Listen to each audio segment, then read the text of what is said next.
Okay, so this is Unit 5, Lesson 1. In this unit, we are going to be exploring functions. Functions are basically mathematical tools that allow us to model a real-world situation and then use it to make predictions about the future, which is really, really helpful. So let's look at this situation right here. Suppose a moving object travels 256 feet in 4 seconds. We are going to assume that the object travels at a constant speed. We can then write a linear equation in two variables to represent the situation and then use the equation to predict how far the object has moved at the 4 times shown. So we know that we can create if we want to figure out the constant rate, we'll call it big C. Time is always on the bottom, so this is moving 256 feet in 4 seconds, which comes out to be, I believe, 64 feet in 1 second. So let's just put that in the calculator really fast. 64 feet in 1 second. So our unit rate here is 64, and this is feet per second. So if I wanted to, I could write a two-variable equation where it's the distance traveled is y equals 64x, where x is the number of seconds. Now, if I want to fill in this table, all I have to do is take these values of x and plug them in. So if I do 64 times 1, so if I do y equals 64 times 1, that would give me a distance traveled of 64. If I do y equals 64 times 2, that would give me a distance traveled of 128. If I do 64 times 3, that will give me a distance traveled of 192. And so we can see here that this is a constant rate. We could calculate the slope by simply choosing any 2 points we want. This would be our y2 and this would be our y1, and you could choose any 2 points. You could make this y1 and make this one down here y2, anything you want, and then the corresponding x's would be x2 and x1. So that would be your 3 and your 2, and this would be your 192 and your 128. And we could plug that into the slope formula, and we could calculate the slope, and that would end up being 64, which is exactly what we'd expect. So here's our equation, that our function, if you will, that models the motion of this object. And then we used our x values to simply plug in and get our y values. Okay, let's look at a different situation. So here we're going to drop a stone from a height of 256 feet. It takes exactly 4 seconds. So it's the same exact situation. It's 256 feet in 4 seconds as example number 1, but this time the object is falling from a height. And if you know anything about objects falling, they do not fall at a constant rate. So if you look at this, this breaks down how far it traveled in each amount of time. So you can see in 1 second, it traveled 16 feet. Then from 1 second to 2 seconds, it traveled from 16 to 64. Then it traveled from 64 to 144. Then it traveled 144 to 256.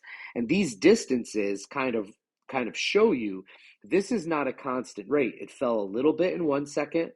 In the next second, it fell more. In the third second, it fell even more. And in the fourth second, it fell the farthest amount. So it's actually gaining speed as time goes on. What we can do is we can use this chart here provided in order to fill out these.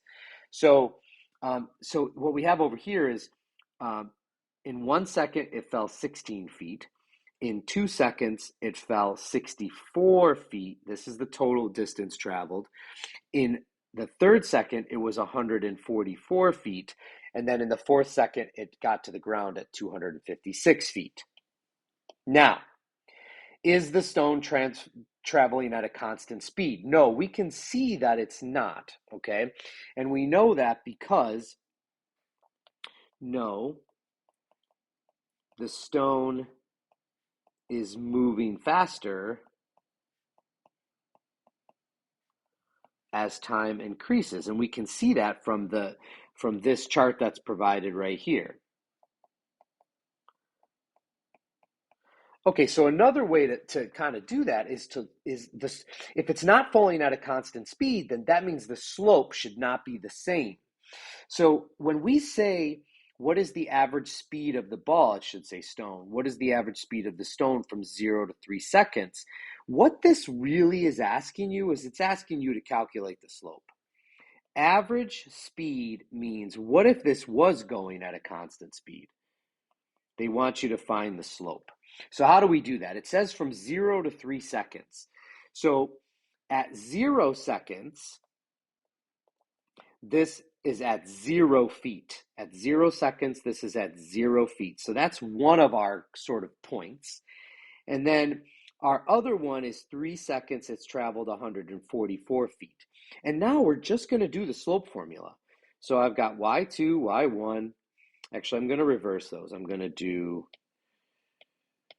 make that y1, that's y2, and then I've got x2 and x1. And now I'm just going to do my slope formula.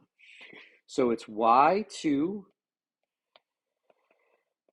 minus y1 over x2 minus x1. And so that's going to be 144 minus 3 over 3 minus 0. 144 minus 3 is 141, and 3 minus 0 is 3. And now what I want to do here is I want to get a unit rate for this. So I'm going to put 141 divided by 3 in my calculator, and this turns out to be 47. So this is 47 feet per second. The ball is traveling on average for 0 to 3 seconds.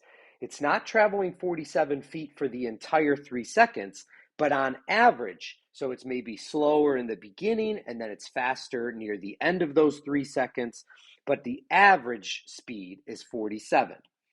Let's compare that to what's going on from 2 to 4 seconds. So at 2 seconds, the stone is at 64 feet. And at 4 seconds, the stone is at 256 feet. Okay, so this is going to be my y2, this is going to be my y1, this is going to be my x2, this is going to be my x1. This is average speed is essentially slope. Okay, so this time I'm going to have 256 minus 64 over 4 minus 2. So the top here is going to be 256 minus 64 is 192 on top. And on bottom, we're going to have 2. And if you divide that out, you get 96. So from 2 to 4 seconds, the average speed was 96 feet per second. So that shows you right there that it's not moving at a constant speed. The average speed from 0 to 3 seconds was 47, and the average speed from 2 to 4 seconds was 96. Again, it's not traveling 47 for the entire 0 to 3 seconds. It's not traveling 96 for the entire 2 to 4. These are the averages over those time spans. But you can plainly see that the stone is moving faster as time moves on, which means not a constant rate of speed. So you can use the equations that we create for these things, and we don't have an equation for the second one because it's not moving at a constant. We don't know how to write those equations yet, but you can use this information to kind of come up with some stuff, and then we're going to talk more about functions over the next few lessons.